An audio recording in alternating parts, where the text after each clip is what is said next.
Rakhine मालिकेच्या आजच्या भागामध्ये आपण पाहणार आहोत की आता तृप्ती आणि सुभाषच्या रूममध्ये आजी आलेली असते आणि आजी त्या दोघांकडेही बघत असते. तेच आजी म्हणत असते की बघितलंस ना आज काय काय झालं. तेच आजीला आता तृप्ती म्हणत असते की हे सगळं झालंय ना त्याला जबाबदार कोण आहे काही कळलंय का. मग आता कौस्तुभही बोलत असतो पण आजी म्हणत असते ना की ह्या सगळ्याला जबाबदार दुसरं तिसरं कोणी नाही तर ती मुलगीच आहे. त्या मुलीमुळेच ना आपलं जगणं मुश्किल झालेलं आहे. त्या मुलीचा काहीतरी नामोनिशान लावायला हवं कारण या मुलीमुळे ना या घरात जगणं इतकं मुश्किल झालंय ना की काय सांगू असंही आता म्हटलं जात असतं. तेच दुसरीकडे आता या सगळ्या गोष्टी प्राजक्तानं ऐकलेल्या असतात. त्यामुळे प्राजक्ताला पुन्हा एकदा या सगळ्याचा त्रास होऊ लागतो.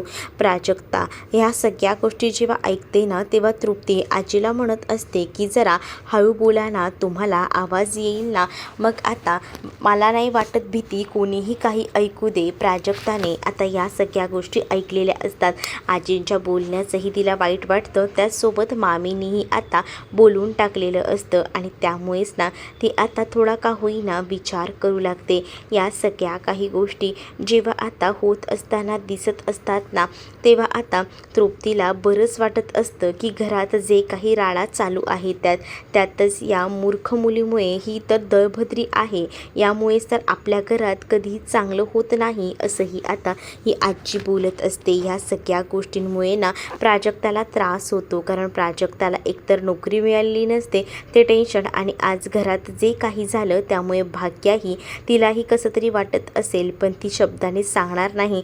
आपणच समजून घ्यायला हवं असाही विचार ना आता प्राजक्ता करत असते आणि त्याच वेळेला ती ठरवते की जर भाग्याचं चांगलं व्हावं असं वाटणार असेल तर मला हे घर सोडावं लागेल काही झालं तरीसुद्धा. आणि म्हणूनच मग आता ती आपली बॅग घेऊन ते घर सोडून जायचा निर्णय घेते. भाग्याचं लक्ष नसतं तोपर्यंतच आता प्राजू जे आहे ती त्या घरातना बाहेर पडते कारण तिला असं वाटत असतं की मामीलाही मी नकोय मग या घरात राहून उपयोग तरी काय आहे.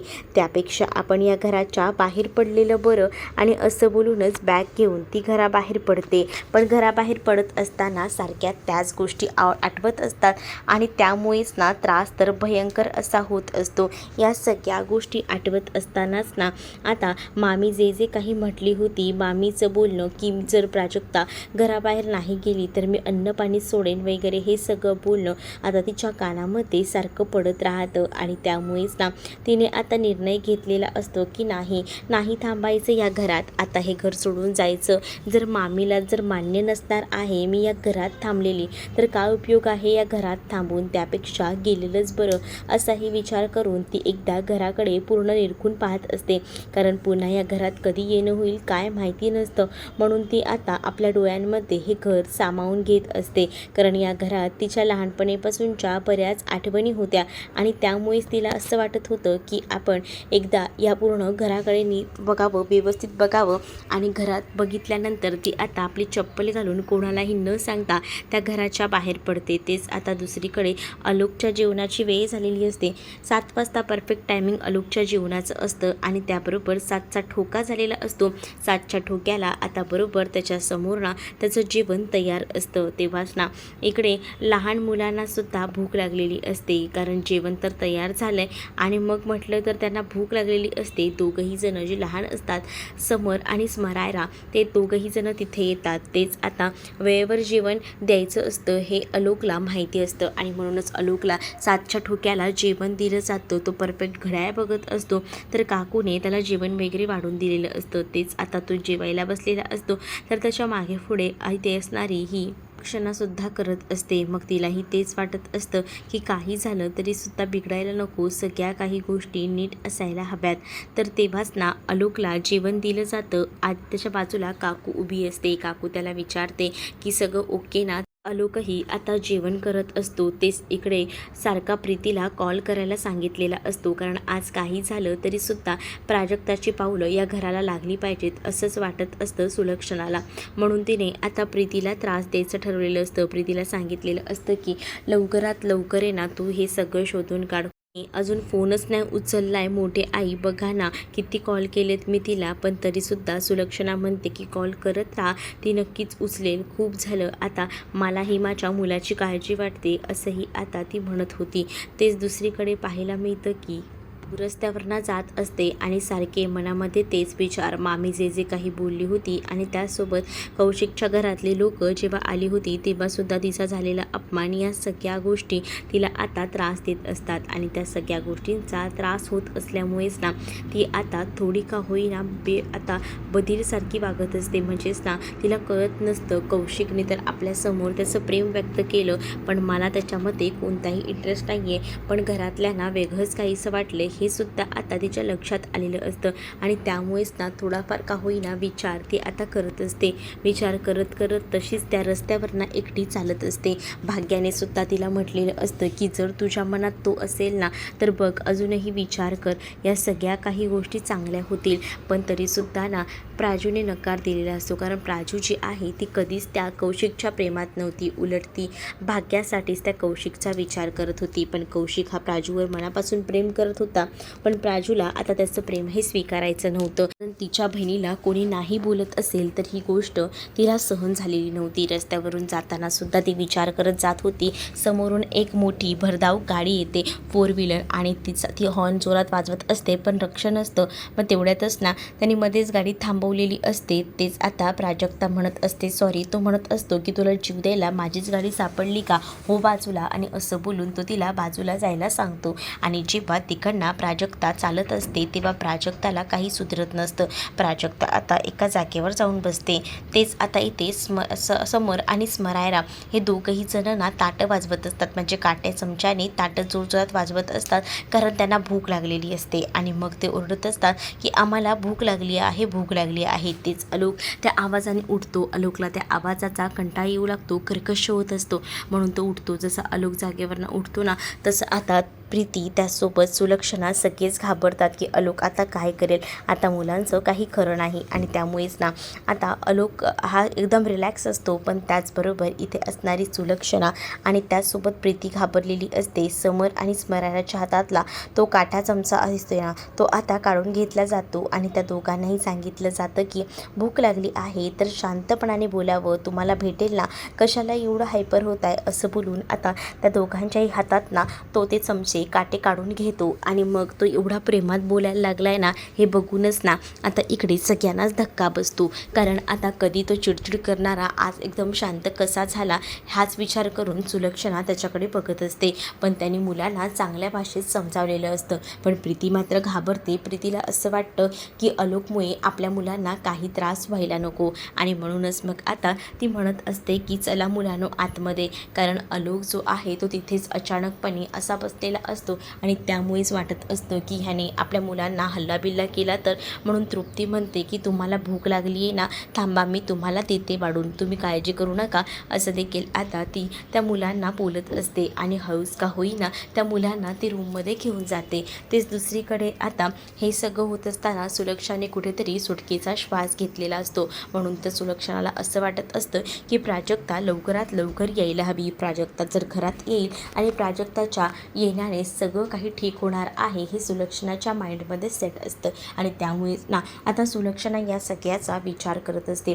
सुलक्षणा जेव्हा या सगळ्याचा विचार करत असते तेव्हा मात्र तिथे अंबिका त्यांना म्हणत असते तुम्हाला खरंच वाटतंय का हे सगळं आपण जे करतोय ते सक्सेस होईल म्हणून.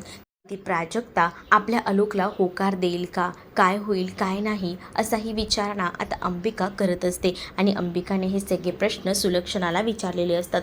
सुलक्षणा म्हणते की आलोकला पसंत करेल काय, तिने करायलाच हवं, कारण गुरुजींनी सांगितले त्या दोघांच्याही पत्रिका मॅच होत आहेत, त्यामुळे काही झालं तरी त्या प्राजक्ताला मी लग्नासाठी तयार करणार माझ्या आलोकसाठी, हेही आता माहिती असतं. अंबिका म्हणत असते इतके वर्ष झाले मी त्याला कंटिन्यू गोळ्या देते पण तो बरा होत नाही आहे, पण आणि या मुलीच्या येण्याने तो बरा होईल असं तुम्हाला कसं इतक्या कॉन्फिडन्सने वाटते, असं देखील अंबिका सुलक्षणाला म्हणत असते. ते सुलक्षणा तिच्याकडे रागाने पाहते, तर अंबिका आता तिला म्हणत असते की मी सहज तुम्हाला बोलून दाखवलं, कारण मला तसं वाटतंय म्हणून. मग त्यानंतर मात्र आता सुलक्षणा जसं बघते ना तसं तिकडनं आता अंबिका जी आहे ती निघते. तर दुसरीकडे आता प्राजक्ता जी आहे ती शांत एका ठिकाणी बसलेली असते. तिला आता कळत नसतं की काय करावं. सगळ्या काही गोष्टी समोर घडलेल्या असतात आणि आता आपण जायचं कुठे हा मोठा प्रश्न तिच्यासाठी असतो. कारण तिला असं वाटत असतं की आपण तर घर सोडले. तेच इथे प्रीतीला पुन्हा एकदा सुलक्षणाने कॉल करायला सांगितलेला असतो. सुलक्षणा विचारत असते की लागतोय का फोन. प्रीती म्हणते की फोन लागतोय, पण ती उचलतच नाही आहे. किती फोन करायची या प्राजक्ताला. प्राजक्ता तिथेच बसलेली असताना प्राजक्ताचा फोन हा व्हायब्रेटवर असतो. प्राजक्ताचा फोन वाजल्याबरोबर प्राजक्ताच्या लक्षात येतं की हा तर आपलाच फोन वाजत आहे. मग आता ती लगेच आपले डोळे वगैरे पुसते आणि जे पर्समध्ये तिने मोबाईल ठेवलेला असतो तो मोबाईल ती हळूच बाहेर काढते. तिला असं वाटत असतं की चला मामीचाच फोन येत असेल. माहिती आहे मामी रागारागात बोलते, पण मामीला आता जर बरं वाटत असेल तर मामीने मला पुन्हा घरी बोलवायला फोन केला असेल, असाच विचार ना ती करू लागते. तेच आता तिच्या मोबाईलवर आलेले हे मिस कॉल्स बघून ना खूप जास्त भीती जी आहे ती वाटू लागते. हे कोणाचा नंबर आहे, कोणाचे कॉल आले असतील असं देखील आता त्या प्राजक्ताला वाटू लागतं. प्राजक्ता आता त्या नंबरला कॉल बॅक करते. तेच आता इकडे प्रीती म्हणत असते की अगं प्राजक्ता तू आहेस कुठे, तुला केव्हाची मी कॉल करते, असं देखील प्रीती आता बोलत असते. प्रीतीला प्राजक्ताचा फोन आला हे बघूनच ना सुलक्षणा खुश होते. प्रीती फोन स्पीकरवर टाकते आणि प्रीती विचारत असते की अगं मी तुला केव्हाची फोन करते, तू कॉल का रिसीव करत नव्हतीस. मग आता प्राजक्तासाठी ही बाई नवीनच असते ना. प्राजक्ता म्हणत असते सॉरी पण कोण बोलते मला कळलं नाही. त्यावर प्राजक्ताला इथे प्रीती म्हणत असते की मी सूर्यवंशींच्या घरातून बोलते, तू इंटरव्ह्यूसाठी आली होतीस ना आज, आणि त्याचसाठी तुझ्याबरोबर थोडं बोलायचं होतं. अर्जंटमध्ये आमच्या सूर्यवंशी बंगल्यावर निघून ये, असं देखील प्रीतीने आता सांगितलेलं असतं. तर प्रीतीला प्राजक्ता विचारते आत्ता. मग प्राजक्ताला प्रीती म्हणत असते की हो आत्ताच सांगते मी तुला यायला, किती पण उशीर होऊ दे, तू कुठेही असू देस पण आजच यायचं आहे तुला, असंही आता प्रीती प्राजक्ताला सांगू लागते. प्राजक्ता आता या सगळ्याचा विचार करत असते. प्राजक्ता म्हणत असते की मला का बोलवलं असेल. एकीकडे तिला वाटत असतं की मामीचा फोन आलाय, पण तिला कॉल जॉब संदर्भात आलेला होता. आनंद मानू की दुःख मानू हे सुद्धा आता एका पॉईंटला तिला कळत नसतं, काही समजत नसतं आणि त्यामुळे का होईना थोडा विचार ती करत असते. तेच दुसरीकडे मात्र आता प्राजक्ता आपला मोबाईल ठेवते आणि ती आता सूर्यवंशींच्या बंगल्याकडे जायला निघत असते. वाटेत तिला आता या सगळ्या गोष्टी पुन्हा एकदा आठवतात की मामीने आपल्याला घराबाहेर तर काढले, पण आता आपल्या कामाचं तरी धड होतंय की नाही हाच विचार ना मनामध्ये तिच्या येत असतो. तर दुसरीकडे मात्र सुलक्षणा आता खूप जास्त खुश असते. सुलक्षणा म्हणत असते की आता ती मुलगी आली ना की तिच्या स्वागताची तयारी करा, सगळ्यांना सांगून ठेवा, सिक्युरिटीला सुद्धा गेटवरही तिला अडवायचं नाही, तिचं एकदम दिमाखात स्वागत व्हायला हवं, असं देखील सुलक्षणाने फरमान काढलेलं असतं. कारण सुलक्षणाला माहिती असतं की हीच आपली सून आहे आणि या सुनेसाठी आपण काही देखील करू शकतो. तेच आता इथे असणारी प्रीती म्हणत असते बघा मला तुम्ही काम दिलं होतं ते काम तर मी पूर्ण केलं. मग तेव्हा सुलक्षणा तिच्याकडे रागाने बघत असते, कारण सुलक्षणाला माहिती आहे की जेव्हा प्रीतीच्या मागेही लागली तेव्हा जाऊन प्रीतीने कॉल केला, नाहीतर प्रीतीला काही अडलं नव्हतं. तेच आता अंबिका जी आहे ती म्हणत असते की खरंच तुम्हाला जे वाटतं ते योग्य होऊ दे, नाही झालं तर पुन्हा तीच भीती मनात. पण सुलक्षणा म्हणते की मला यावेळेला पूर्ण खात्री आहे की सगळ्या काही गोष्टी बरोबर होतील. त्याचबरोबर तिथे आता सगुणा आलेली असते. सगुणा आल्यावर प्रीती कुजबुजू लागते. तेच अंबिका प्रीतीला घेऊन आता तिकडनं जायला निघत असते, कारण उगाच ही काही बोलली आणि सुलक्षणाने ऐकलं तर तिला 4 शब्द ऐकून घ्यावे लागतील हे अंबिकाला माहिती होतं. म्हणून अंबिकाने हळूच का होईना तिला आता नेलेलं होतं. तर दुसरीकडे आता पाहायला मिळत असतं की सगुणाने सगळ्या गोष्टी आणलेल्या असतात, कारण तिला प्राजक्ताची माहिती काढून आणायला सांगितलेली असते. मग ती म्हणते की मी करेक्ट वेळेला माहिती काढायला गेले होते. मग आता सुलक्षणा म्हणते की म्हणजे मला कळलं नाही. तेव्हा सगुणा तिला सांगते की आज त्यांच्या घरात ना बघण्याचा कार्यक्रम होता, प्राजक्ताला बघायला स्थळ आलं होतं. आणि ही गोष्ट जेव्हा आता समजते तेव्हा सुलक्षणा म्हणत असते की बघायला आलं होतं ना, पूर्ण लग्न ठरलं तर नाही आहे ना, कारण ते लग्न फक्त इथे होणार आहे, असं देखील सुलक्षणा आता सगुणाला म्हणत असते. तेच आता सगुणा म्हणत असते की तिला एक मामा आहे आणि तो मामा ना एकदम सच्चा आहे. सच्चा म्हणजे कोणाचाही एकही रुपया न खाणारा, असं देखील सगुना आता सुलक्षणाला बोलू लागते. तेच दुसरीकडे मात्र आता मामाकडे औषधं घ्यायला एक माणूस आलेला असतो आणि तो सगळं काही झाल्यानंतर त्याला गोळ्या कशा घ्यायच्या हे सांगितलेलं असतं. मग तेव्हा तो तिथून निघून जातो ना, तेव्हा त्याचा मोबाईल तिथेच तो विसरलेला असतो आणि चाललेला असतो. पण मामा एवढा सच्चा असतो की मामाने त्या माणसाला थांबवून हाक मारून घेतलेलं असतं आणि त्याला त्याचा मोबाईल दिलेला असतो. मामाचा सच्चेपणा यातूनच दिसून येतो. तर दुसरीकडे आता भाग्या मामाकडे आलेली असते आणि भाग्या मामाला विचारत असते की तू कुठे पाहिलं आहेस का? मला असं वाटतं की तू कुठेतरी पाहिलं असशील. बघ ना, मी बघते आपली प्राजू कुठेच दिसत नाही आहे. तर दुसरीकडे आता सुलक्षणाला सगुना सांगत असते की हे झालं मामाचं, तिला एक मामीसुद्धा आहे. त्या मामीला खरं तर ना खूप जास्त राग आहे. म्हणजे त्या मामीला असं वाटतं की काही झालं तरीसुद्धा या प्राजूचं चांगलं व्हायला नको. म्हणजे प्राजक्ता दिसायला सुंदर आणि तिची मुलगी ही भाग्य आहे, ती कुरूप आहे. म्हणजे तिचं सौंदर्य इतकं नाही आणि म्हणूनच त्या घरामध्ये नेहमीच प्राजक्ता आणि भाग्याला कमी लेखलं जातं. मग प्राजक्ता वरचढ ठरते तर भाग्याही खाली ठरते आणि म्हणूनच त्या मामीला कधीच प्राजू पसंत नाही आहे हे देखील आता सगुनाने सुलक्षणाला सांगितलेलं असतं. सगुनाचं हे बोलणं ऐकून सुलक्षणा थोडा विचार करत असते.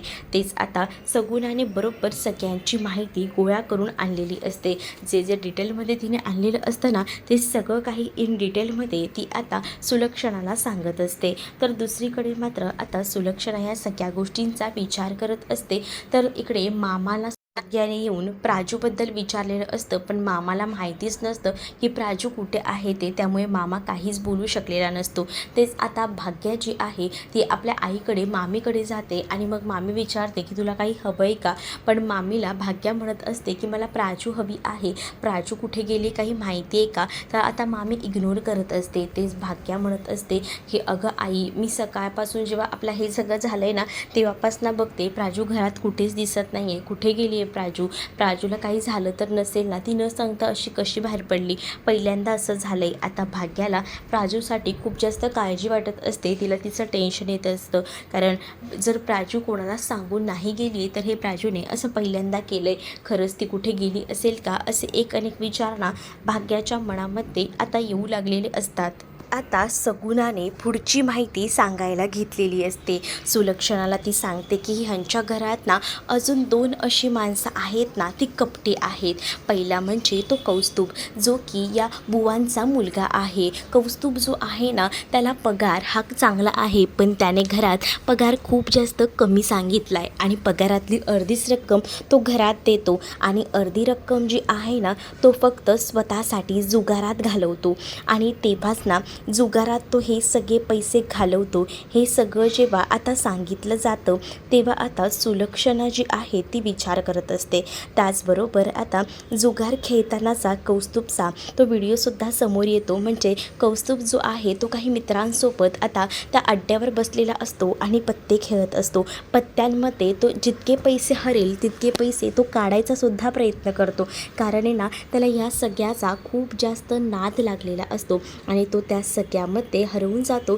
तेच आता दुसरीकडे पाहायला मिळत असतं की पत्ते खेळत असतो आणि त्याला पत्त्यांचा नाद इतका असतो की पत्ते खेळत असताना कितीही पैसे त्याचे खर्च झाले ना तरी त्याला काही फरक पडत नसतो. त्याचबरोबर आता सुलक्षणाला सगुना अजून एक गोष्ट सांगते, ती त्या आता तृप्तीची ती गोष्ट ऐकून ना आता मात्र सुलक्षणाला कळून गेलेलं असतं की तृप्ती कशी आहे ते. तर तृप्तीबद्दल सांगत असताना ते म्हणते की ही तर 1 नंबरची कपटी आहे. तिला फक्त स्वतःचा स्वार्थ दिसतो. म्हणजेच ना तिने आतापर्यंत घरातले जे दागिने आहेत ते एका सोनाराकडे गहाण ठेवलेले आहेत. तिने 3.5 लाख रुपये घेतलेत आणि 3.5 लाख रुपये परत द्यायचं काही नावही नाही आहे. ही गोष्ट आता सगुना सांगत असते. सगुना जेव्हा या सगळ्या गोष्टी सुलक्षणाला सांगते तेव्हा सुलक्षणाला हे सगळं ऐकून तर एकावर एक धक्केच बसत असतात. पण इकडे आता तृप्ती जी आहे त्या सोनारासोबत बोलत असते. तर तो म्हणत असतो की तुला आठवड्याभराची मुदत आहे. आठवड्याभरात जर तू पैसे नाही दिलेस ना तर लक्षात ठेव, बघ मग काय करेन ते. मग आता आठवड्याभराची तरी मुदत द्या, आता माझ्याकडे पैसे नाही आहेत असं तृप्ती सांगते. मग आता तृप्तीला म्हणतात की ते बघ, तुला आता 1 आठवडा देतो, तोपर्यंत पैशांचा काय तो बंदोबस्त कर, असं देखील तृप्तीला सांगितलं जातं. नाही दिले तर तुझ्या घरात मी सगळ्यांना सांगून टाकेल, हे सुद्धा आता तृप्तीला धमकी देत त्यांनी म्हटलेलं असतं. त्यामुळे तृप्ती आता खूप जास्त घाबरलेली असते. कळत नसतं की एवढ्या पैशांचा आता झोलझाल कुठून करायचा. 1 आठवड्यात तर हे पैसे द्यायचे असतात आणि त्यामुळेच ना आता ती खूप जास्त टेन्शनमध्ये आलेली असते. तेच दुसरीकडे आता सगळेजण वाट बघत असतात की प्राजक्ता कधी येणार आहे. ते सिक्युरिटी गार्ड वगैरे कोणीच आता प्राजक्ताला अडवलेलं नसतं. प्राजक्ता जशी येते तेव्हा सुलक्षणा खूप जास्त खुश असते. प्राजक्ताला मात्र टेन्शन असतं की आता आपलं काय होईल, कारण आता इथे बोलवलं आहे म्हटल्यावर काय झालं असेल, कारण सकाळी तर इंटरव्ह्यूला सुद्धा समोर थांबवलं नव्हतं, मग मी ह्यांच्या घरात गेली होती म्हणून तर काही झालं नाही ना, असे अनेक विचारणा मनामध्ये येऊ लागलेली असतात. तेच आता पुढील भागामध्ये आपल्याला पाहायला मिळतं की इकडे आता जी प्राजक्ता असते त्या मुलांमध्ये चांगली खेळत असते, मिसळलेली असते आणि तेवढ्यातच ना इकडे आलोक बाहेर येत असतो आणि आलोक जेव्हा बाहेर येत असतो ना तेव्हा काळजी वाटत असते की काय होईल, म्हणजे आलोक काही बोलणार तर नाही ना, कारण त्याने लाल ड्रेस घातला आहे आणि लाल ड्रेसची खूप जास्त ॲलर्जी आहे, हाही विचारणा आता मनामध्ये येऊ लागलेला असतो. म्हणूनच मग आता ती विचार करत असते की फक्त या मुलीला या ड्रेसमध्ये ह्यांनी बघायला नको, कारण या ड्रेसमध्ये जर बघितलं तर पुन्हा तो आता अजून जोरजोरात ओरडेल, काय होईल काही सांगता येत नाही, अशी देखील भीती वाटत असते. तर तुम्हाला हा भाग कसा वाटला हे कमेंटमध्ये मला नक्कीच सांगा. अशाच अपडेट्ससाठी चॅनलला सबस्क्राईब नक्कीच करा.